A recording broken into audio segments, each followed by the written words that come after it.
Hello, in this video I provide an explanation of T.S. Eliot's famous notion of objective correlative. According to Eliot, objective correlative was the ideal means of expressing emotion in literature, and he expands upon this idea in his famous collection of essays, The Sacred Wood. Sacred Wood itself is a very seminal collection containing such landmark essays as Tradition and Individual Talent. The idea of objective correlative is found in an essay called Hamlet and His Problems. But before we go into a discussion of objective correlative itself, it is useful to understand two other critical ideas of Eliot. One is that of the relation between tradition and individual talent, explained in the essay that I mentioned right just now. And the second is that of impersonality of poetry. These two are very closely related to the idea of the objective correlative, and understanding of them will provide the context for Eliot's coinage of objective correlative. Now, what is Eliot saying about tradition and individual talent? See, Eliot was pretty conservative in his approach to art in general. So he is saying tradition is more important than individual talent. See, every critic accepts that tradition, that is literary traditions, shape most writers. Nobody is writing in a vacuum. So past works of literature do influence new works of literature. There is no work of art that is 100% original. The question is, which of these two aspects of literary creation do you give priority to? Do you believe that individual talent, novelty is more important, as the Romantics obviously did? Romanticism values originality, innovation, the ways in which writers subvert or modify existing ways of writing, ways of representation. Eliot, on the other hand, valued tradition.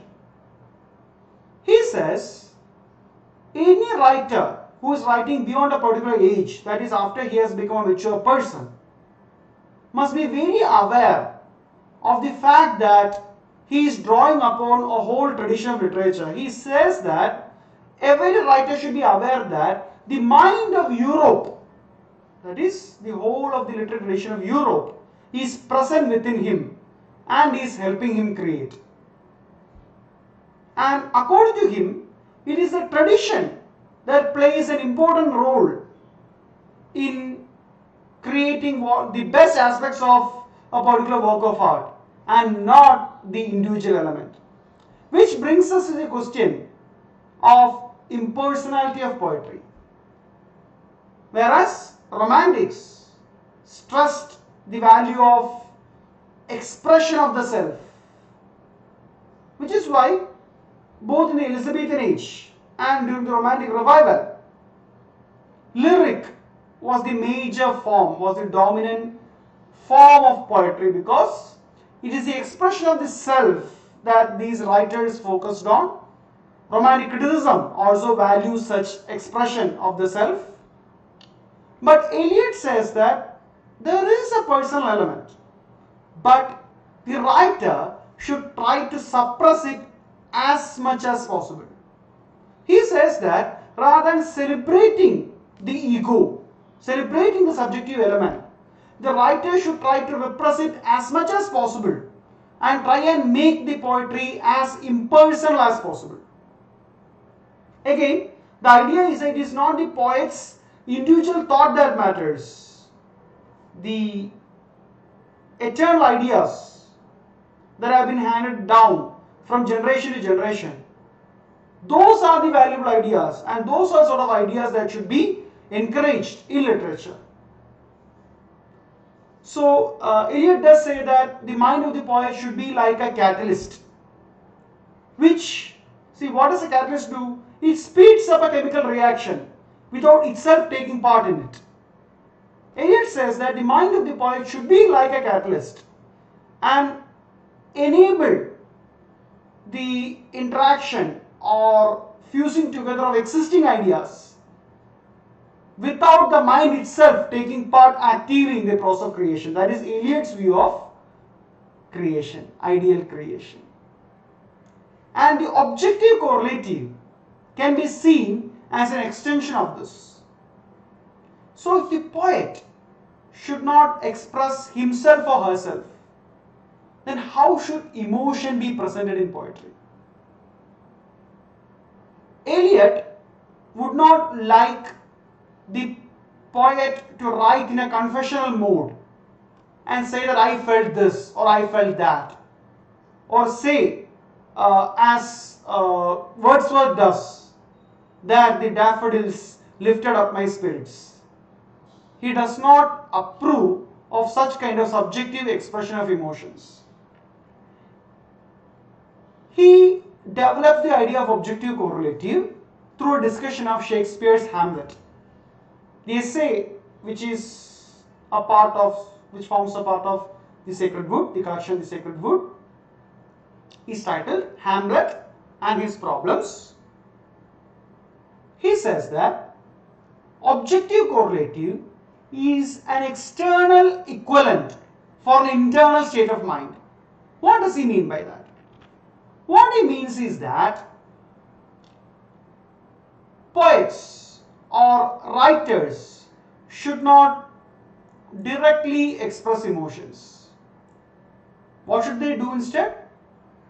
They should find a way of recreating a situation or a chain of events in the work of art, so that the same emotion felt by the writer is automatically recreated in the minds of the audience. He writes, the only way of expression, the only way of expressing emotion is by finding an objective correlative.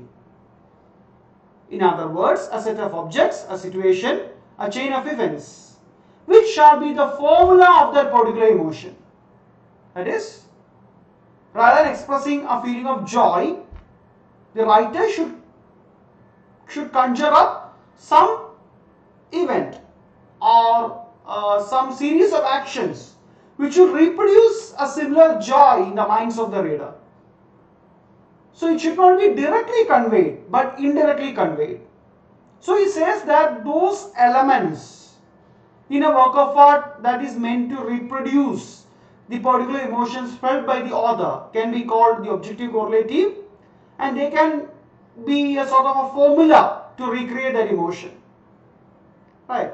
And why does he say that there is something wrong with Hamlet? I am not saying there is something wrong with Hamlet. Eliot is saying that. He is saying there is something wrong with Shakespeare's Hamlet. He says it's an artistic failure, because what is the most famous thing about Hamlet? The soliloquies. Most of them delivered by Hamlet himself, where he is pontificating about his emotional turmoil and all that. Right?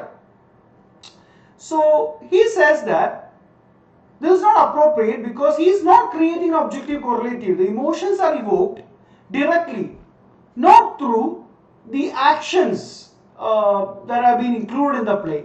So he says that Hamlet is an artistic failure. Now this idea is obviously controversial. I don't necessarily agree with it. Many people don't agree with it. It is a part of Eliot's conservative approach to art, wherein he distrusts subjective expression of emotions, individuality, romanticism, etc. So I hope this idea is clear and that is somewhat useful for all of you. Thank you.